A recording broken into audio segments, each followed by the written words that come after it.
Hai, anda bersama kami di Amans. Video kali ini kami akan mengulas sebuah peranti yang dahulunya pernah dipanggil sebagai peranti flagship killer dan kini menjadi sebuah peranti mercu yang cuba bersama yang terbaik di atas sana. Adakah ianya sebuah peranti yang baik untuk kelasnya? Bagi kami ulaskan satu persatu. Baiklah, yang pertama sekali, OnePlus 9 memiliki skrin yang tak dikatakan besar dan juga tidak boleh dikatakan kecil dengan saiz 6.55 inci ini. Anda dapat lihat segala konten dengan saiz seperti ini tanpa ada masalah sama ada ingin melihat peta ataupun menonton filem kegemaran anda jika mahu. Tambahan lagi, ianya turut menyokong kandungan HDR yang terkini ada pada peranti kelas mercu. Boleh kami katakan sah bahawa tiada had yang anda boleh lihat jika bercakap tentang kebolehan skrin yang ada pada OnePlus 9 ini. Skrin kadar segar semula pula adalah 120Hz, agak cukup tinggi dan juga turut membantu memberi pengalaman prestasi ataupun merasai kelancaran apabila melakukan sesuatu pada skrin ataupun pada sistem operasi sama ada menata, membuka aplikasi, malah melihat kandungan yang ada di dalamnya. Kekurangan yang kami dapat katakan di sini adalah cuma pada keterangannya yang bukanlah satu kelemahan pada mana-mana peranti, cuma berbanding dengan versi abangnya ataupun model Pro, OnePlus 9 Pro. Kemudian, walaupun ia memiliki skrin 120Hz Full AMOLED display yang telah diolah mereka sendiri, mereka tidak menyertakan Quad HD untuk model yang lebih kecil ataupun bukan Pro ini. Secara keseluruhan untuk bahagian skrin OnePlus 9 ini, anda tidak akan dapat merasai kelemahan yang ada padanya jika tidak dibandingkan bersama ataupun secara terus kepada OnePlus 9 Pro. Tidak lengkap jika kami tidak menceritakan mengenai sistem operasi peranti. Tetapi sebelum itu, ada baiknya kami ceritakan mengenai spesifikasi terlebih dahulu, di mana OnePlus 9 ini diletakkan bersama chip pemproses Snapdragon 888 terkini daripada jenama yang paling berkuasa iaitu Snapdragon. Apa yang anda perlu tahu juga adalah variasi OnePlus 9 untuk di Malaysia ini hanya menyertakan RAM 12GB dan 256GB storan, di mana kami rasakan ianya agak cukup berkuasa untuk menjalankan apa jenis tugasan sekalipun. Pada kami, Oxygen OS adalah cukup baik mewakili Android, menawarkan UI yang kemas dan juga cukup tersusun. Peranti ini juga antara yang tersenarai bakal menerima kemaskini Android 12 tidak lama lagi. Anda boleh mengolah font dengan mudah pada tetapan. Jika itu tidak mencukupi, tema yang turut ditawarkan pada tetapan bagi memudahkan anda memilih antara muka yang terbaik untuk anda. Satu perkara lagi adalah bukan saja anda boleh memilih bentuk aplikasi yang telah dimuat turun, malah anda juga boleh menukar warna yang anda inginkan mengikut wallpaper ataupun tema gambar yang anda letak, sama ada merah, biru dan sebagainya.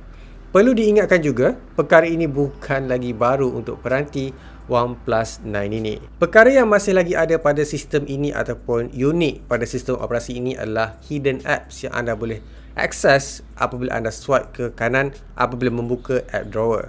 Hidden apps yang anda boleh sorotkan masih lagi ada. Untuk pengguna OnePlus, anda sudah pun tahu. Tetapi yang tidak gunakannya, maka perkara ini sangat licik.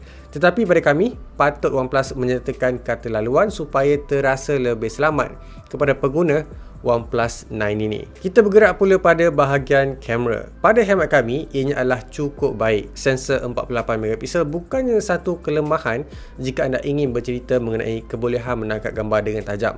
Malah mereka turut menyertakan kamera ultra lebar menggunakan sensor 50MP yang mana bagi kami amat baik, terutamanya pada lensa itu sangat memerlukan keperincian gambar yang paling kritikal berbanding sensor utama. Bagaimanakah hasil kesemua kamera ini? Sudah tentu sekali memuaskan. Dahulunya kami ada lihat komen ketidakpuashati terhadap hasil gambar, terutamanya apabila mereka telah membuat kerjasama bersama jenama kamera Hasselblad yang sangat terkenal dengan kamera pertama ke bulan. Gambar kelihatan sangat tajam dan kami juga perasan bahawa ianya sangat selalu mementingkan HDR apabila menangkap gambar, backlighting yang sangat ekstrim dan ini juga kelebihan post-processing yang sangat terkenal pada sebuah peranti pintar moden. Tambahan lagi, walaupun peranti ini tidak memiliki kamera makro, kamera mereka yang lain masih dapat menangkap gambar makro dengan lebih dekat dan sudah semestinya berkualiti. Tetapi yang pasti, ia tidak dapat menandingi kualiti yang ada pada Oppo Find X3 Pro yang dapat pergi dengan lebih dekat pada subjek dengan bantuan lampu pada bahagian kamera itu. Baiklah, seterusnya bercakap pula tentang prestasi bermain permuah pada peranti ini yang dijana dengan chip Snapdragon 888 dan 12GB RAM. Kami akui ianya sangat berkuasa dan ia ternyata dan terselah apabila kami memainkan permuah seperti PUBG Mobile dan Asphalt 9. Satu perkara yang anda perlu tahu juga adalah peranti ini masih tidak menyokong mod frame rate tinggi walaupun menyertakan skrin 120Hz. Anda hanya akan dapat FPS ekstrim ataupun 60fps saja, tidak seperti peranti seperti yang kami gunakan sebelum ini, iaitu Black Shark 4 yang mana boleh memainkan permuah pada kadar FPS yang tinggi seperti 90fps. Bermain selama beberapa jam pula langsung tidak terasa panas, cuma suam biasa yang anda boleh terima atau sentuh, apatah lagi masalah seperti ghost touch yang mana akan mempengaruhi daripada segi suhu juga. Kami tidak akan memainkan permuah ketika mengecas kerana terlalu sayangkan nyawa yang Tuhan bagi, sebab hanya satu saja. Walaupun mereka kata ia tidak membuatkan peranti ini rasa panas ketika mengecas. Untuk prestasi bateri yang disertakan di sini adalah 4500 mAh. Ramai yang mungkin katakan tidak mencukupi. Bagi kami sebenarnya sudah sangat memadai, dan bukan itu saja. Ia didatangkan dengan rekaan yang cukup nipis untuk dipegang. Di sini kami boleh puji bahagian rekaan untuk OnePlus ataupun Oppo. Walau bagaimanapun, SOT yang kami biasa dapat adalah sekitar 6 jam dengan kadar segar semula 120Hz sentiasa dihidupkan tanpa memainkan permuah. Namun, ketika anda memainkan permuah, ia akan menjadi lebih singkat daripada itu. Perkara yang baru juga adalah kini OnePlus menyertakan 65W bersama di dalam kotak. Ia dapat mengecas bateri selama 40 minit secara penuh dengan bateri bermula pada 90%. Ini adalah kerana kami selalu melihat pada skrin dan terpaksa mengecas sambil guna sebabkan kerja.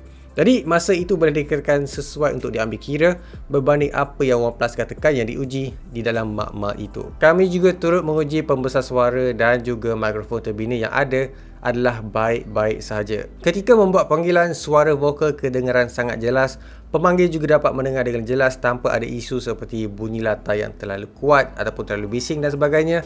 Satu isu yang mungkin kami akan ketengahkan adalah kami lihat skrin tidak selalu mati ketika membuat panggilan, membuatkan berlakunya salah tekan ketika membuat panggilan. Di sini kami salahkan proximity sensor yang tidak begitu baik. Untuk pembesar suara pula, OnePlus ini turut disertakan bersama pembesar suara secara stereo, di mana kami dengar agak cukup jelas dan kuat untuk mendengar lagu. Cumanya untuk anda yang gemakan bass, ini tidak disarankan dan sudah tentunya kami akan syorkan anda untuk menggunakan phone telinga ataupun phone kepala yang lebih sedap ataupun lebih fokuskan kepada bunyi yang lebih imersif. Yang bagus yang kami boleh puji adalah ia dapat memisahkan ataupun differentiate di antara instrumen yang kami dengar di dalam muzik tersebut. Baiklah, kami juga perasan bahawa ramai di antara anda yang mempersoalkan beberapa isu yang ada pada OnePlus 9 ini. Antaranya juga adalah seperti kamera yang tidak mempunyai OIS ataupun Optical Image Stabilization. Ianya sangat berguna untuk tangkapan gambar maupun video. Tetapi kami lihat di sini hasil gambar yang tiada komplain yang teruk boleh kami kemukakan.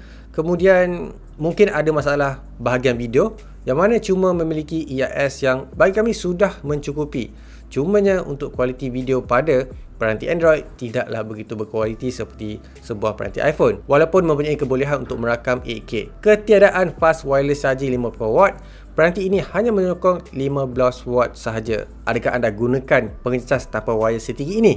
Kami yakin ramai yang tidak gunakan sangat. Dan jika isu seperti ini memberikan masalah kepada anda, maka ada baiknya anda menunggu versi Pro memasuki ke pasaran Malaysia. Peranti ini dijual di Malaysia pada tanda harga serasminya RM3,699 untuk versi 12GB RAM dan storannya pula 256GB.